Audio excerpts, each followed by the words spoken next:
Hello everyone, welcome to my channel Ayush education. तो आज हम लोग पढ़ने वाले हैं class 10 first flight English book के पोएम सेक्शन के सेकंड पार्ट जो है fire and ice. So first part 1 I have already uploaded, you can please go and see and watch it. तो अभी हम लोग करने वाले हैं फायर एंड आइस। तो अभी फायर एंड आइस के बारे में हम लोग थोड़ा पढ़ेंगे। तो पहले एक बार मैं पोएम 2 को पढ़ लेता हूँ, उसके बाद पूरा पोएम हिंदी में अच्छी तरह से समझा दूँगा। Fire and ice. Some say the world will end in fire, some say in ice. From what I have tasted of desire, I hold with those who favour fire. But if it had to perish to ice, I think I know enough of hate to say that for destruction, ice is also great and would suffice. Robert Frost is the poet of this poem, and glossary given perish. Perish means die, and suffice means be sufficient. Okay, so अभी हम लोग हिंदी में पढ़ते हैं। संसार मतलब end of the world. संसार means earth. Okay, end of the world. ये निश्चित है कि इस संसार का अंत होगा। कभी लोगों के इस विश्वास से सहमत है कि हर वो चीज़ जो अब मौजूद है, देर सवेर उसका अंत हो जाएगा। कभी एक बहुत से गुर विषय को छूता है, वह है संसार का अंत। गुर यहाँ बोल रहा है कवि कि पोएट कि यह संसार, यह अर्थ जो है एक दिन अंत होगा। इस अर्थ का जो भी चीज़ें इस अर्थ में मौजूद है, जो भी चीज़ें अब तक बनी है, जो भी चीज़ें अब तक लोगों ने इस्तेमाल किया है, इन सभी का अंत होगा। कभी एक बहुत ही इम्पोर्टेंट विषय को छूता है, उसका नाम वो क्या है? जो अर्थ का एंड कैसे होगा, how would be the end of the world. Okay, दो अलग अलग धारणाएं। ओके, दो अलग अलग धारणाएं होते। एक है फायर के ऊपर, अग्नि के ऊपर, और एक आइस, बर्फ के ऊपर। ओके, इस भौतिक संसार के अंत के बारे में कभी दो अलग अलग धारणाओं के बारे में बात करता है। कुछ लोग कहते हैं कि यह अर्थ अग्नि में समाप्त हो जाएगा, means it will and through fire. अंत में यह संसार एक आग के गोले में सिमट कर रह जाएगा। लास्ट में क्या होगा? ये पूरा अर्थ अग्नि मतलब फायर के बॉल के तरह पिघल जाएगा। दूसरे लोग भी हैं जो समझते हैं कि यह संसार बर्फ़ में समाप्त हो जाएगा।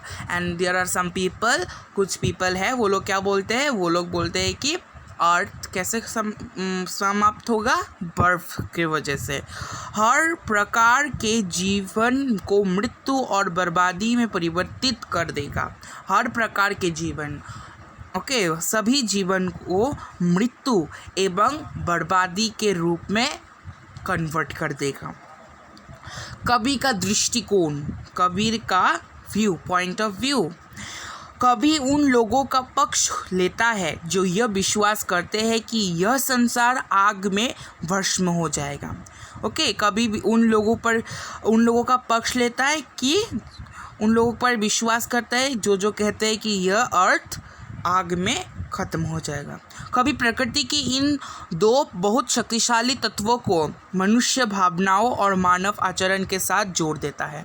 कभी क्या करते हैं, पोएट क्या करते हैं, ये प्रकृति का जो इतना शक्तिशाली, इतना स्ट्रॉन्ग तत्व है, जो अग्नि और बर्फ, दोनों ही मनुष्य भावनाओं और मानव आचरण के साथ जुड़े हुए हैं। मनुष्य का भावना मतलब जो इमोशंस एंड ह्यूमन बिहेवियर है, इन सब के ऊपर निर्धारित है।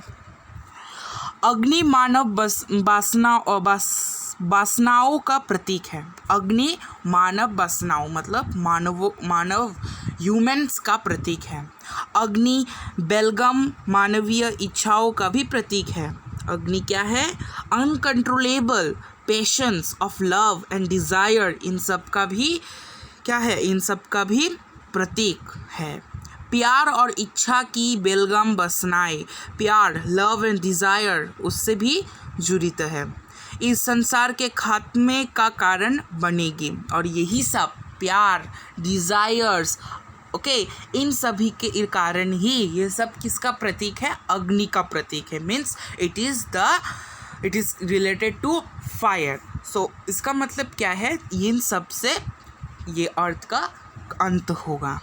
ओके, वो अग्नि जिस पर नियंत्रण ना किया जा सके, वो अग्नि जिसको कंट्रोल ना किया जा सके और बेकाबू बसनापूर्ण इच्छाएं निश्चित रूप से इस संसार का अंत लेगा। और बसनापूर्ण इतना सब means tested of desires means इतना सारा हिंसा, इतना सारा मतलब अहंकार, इन सभी के कारण चाहत, आदमी लोगों का greed, okay, greed, those who are selfish, greed for them only, ये धरती क्या होगा? धरती का अंत होगा। कभी इस बात को स्वीकार करता है कि उसने इच्छा या कामना को स्वयं भी भोगा है, इसलिए वो बेलगम बसनाओं और प्यार के अग्नि की मृत्यु और संहार करने की क्षमता में भली भती परिचित है। तो उस कभी पूरा निश्चित है कि ये इसी कारण से मतलब अग्नि के साथ जो रिलेटेड है, जो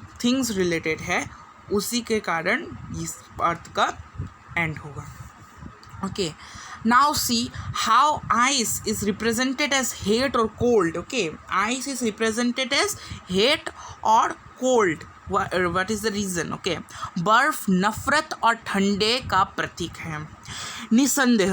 निस्संदेह अग्नि संसार का अंत कर सकती है, अग्नि संसार का अंत कर सकती है, लेकिन यदि इस संसार को दोबारा खत्म करना है तो फिर बर्फ इस उद्देश्य को पूरा कर सकती है।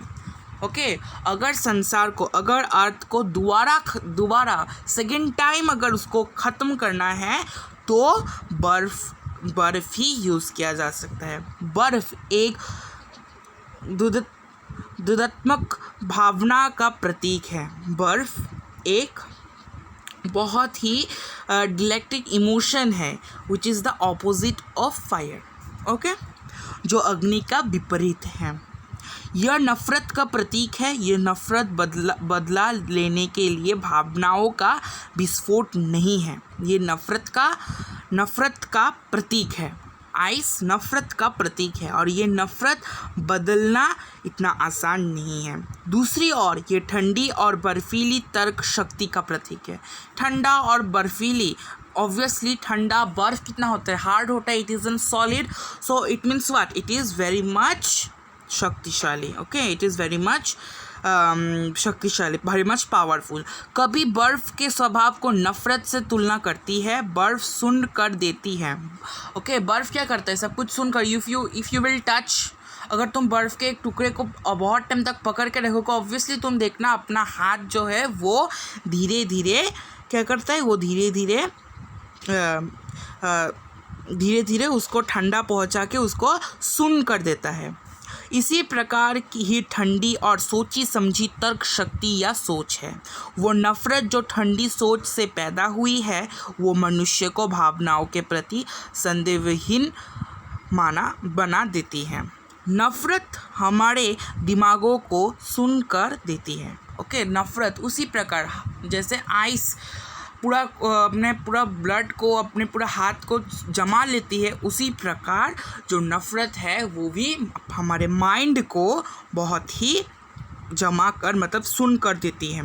ठंडे विचार और तर्क शक्ति हमें संवेदहीन और निर्दयी बना देती है। इसीलिए कभी सोचता है कि बर्फ़ या घृणा इस संसार के विनाश का एक महान कारण बन सकता है। इसी कारण कभी सोचते हैं कि बर्फ़ या घृणा इस अर्थ का एंड हो सकता है। बर्फ़ या नफ़रत इस संसार का अंत लेने के लिए काफ़ी है। बर्फ़ या नफ़रत इस संसार के अंत को लेने के लिए काफ़ी है।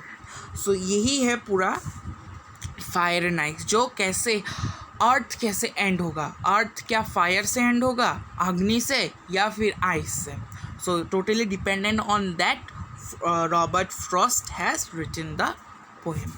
सो आप लोगों को अगर क्वेश्चन से चाहिए तो आप डिस्क्रिप्शन में मेरा लिंक दिया हुआ है, आप लोग जाइए, इंस्टाग्राम का लिंक दिया हुआ है, आप लोग जाइए उधर मुझे फॉलो कीजिए और मुझे कांटेक्ट कीजिए। और प्लीज़ मेरे चैनल को सब्सक्राइब कर दीजिएगा, कमेंट कर दीजिएगा और अच्छा लगे तो लाइक कर दीजिएगा। Thank you.